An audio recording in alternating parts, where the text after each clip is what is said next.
Now what do we do? What is a leader?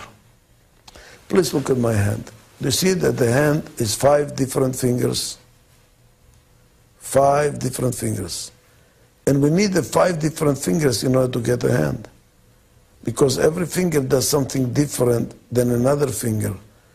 If you had 5 fingers, like the pointing finger, would you have a good hand? This is the best finger there is. No, you will not have a good hand. Because you will need things that this finger can do that this finger cannot do. Now in another segment I also told you that in the Middle East, when the 5 fingers are together, that's called a khamsa, that's a blessing. When the 5 fingers are separate, that's a curse. So if you put it in front of somebody's face, 5 fingers like this, you're actually cursing them. What is the difference between a blessing and a curse? Probably 2 inches. Are we different and together? That's a blessing. Or are we different and separate? That's a curse. So what is the role of leadership then? Look at my hand. Which finger is the most important one? This one. You know why? Because the thumb is what is the only finger that works with every other finger. If you don't have a thumb, you don't have a hand. As a matter of fact, if you lost your thumb by some accident, a surgeon will have to break your healthy finger to make it perform like a thumb so that you can have a hand. You know what the leadership is? Here is the title of my future book, or a chapter in my present book. Being a leader is being a thumb. Make us work together. Make our differences work as a hand. Please, many people think that leadership is this finger. Do this, pointing, telling people what to do. That's also leadership, no question about it. But it's only appropriate for a startup, by the way, or under tremendous time pressure or very risky situations. Somebody has to say, stop talking, time is too expensive, the cost of time is higher than the value of what we are getting out of it. Do something. Let's be approximately right rather than precisely wrong. That's okay, that's a leadership. But for a prime organization that is not under some crisis, normal situation, this is leadership.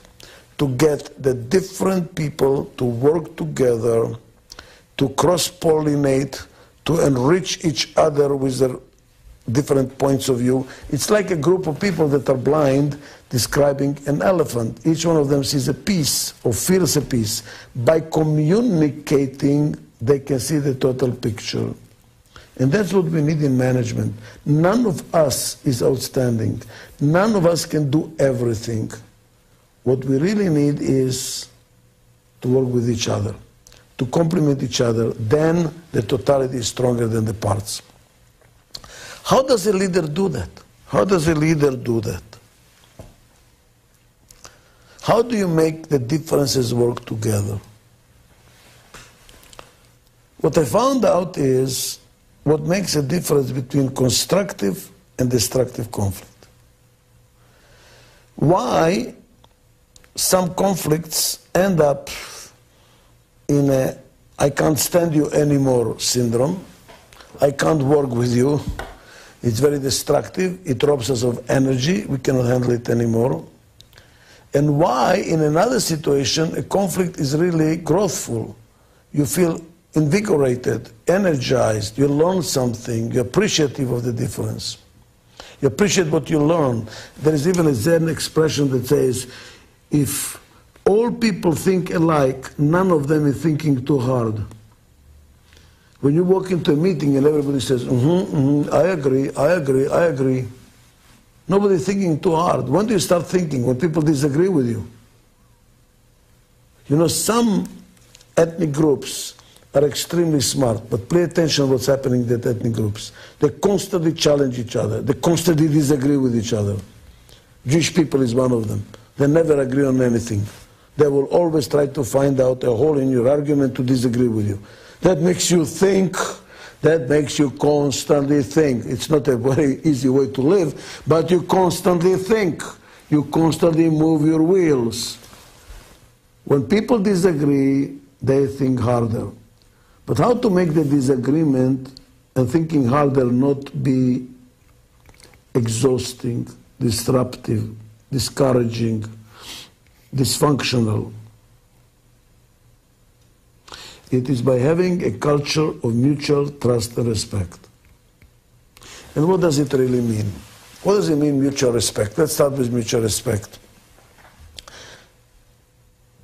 It is not how nicely you speak and how you smile and listen and look the person in the eye.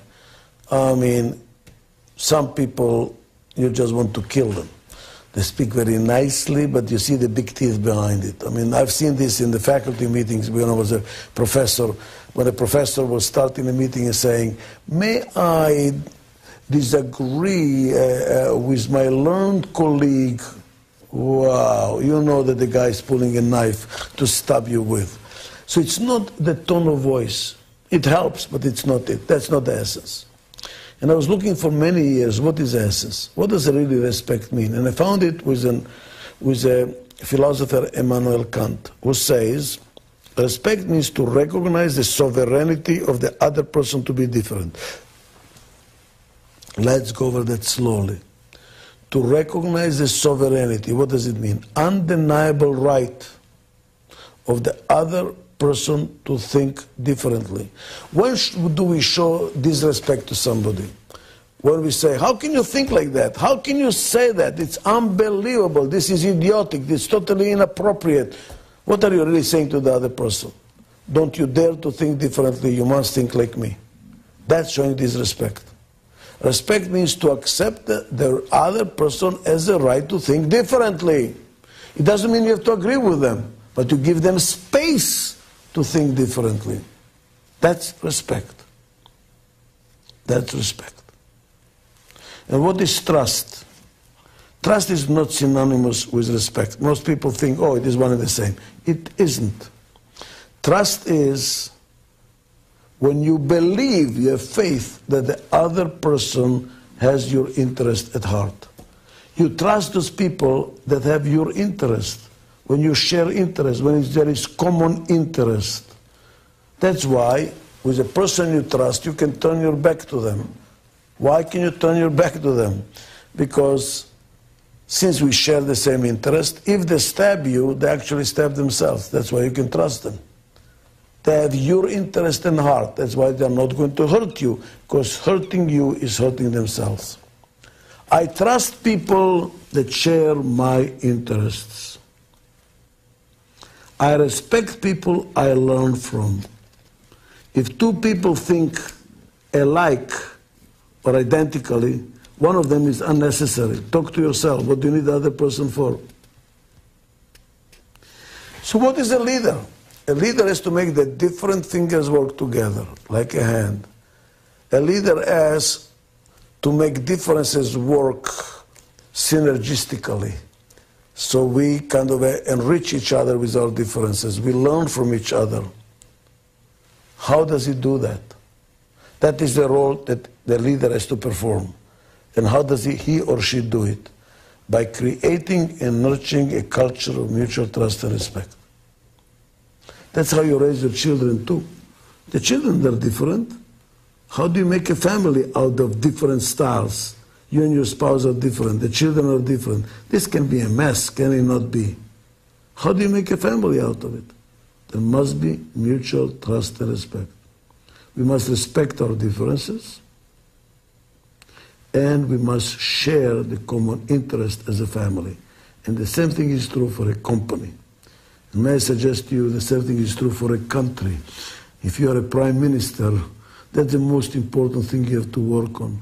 How to create a culture in your country where mutual trust and respect dominates. Because when the trust and respect is gone, that's when the dysfunctionality, the conflicts are enormous, and the country gets stymied or even disappears as a country. Thank you very much.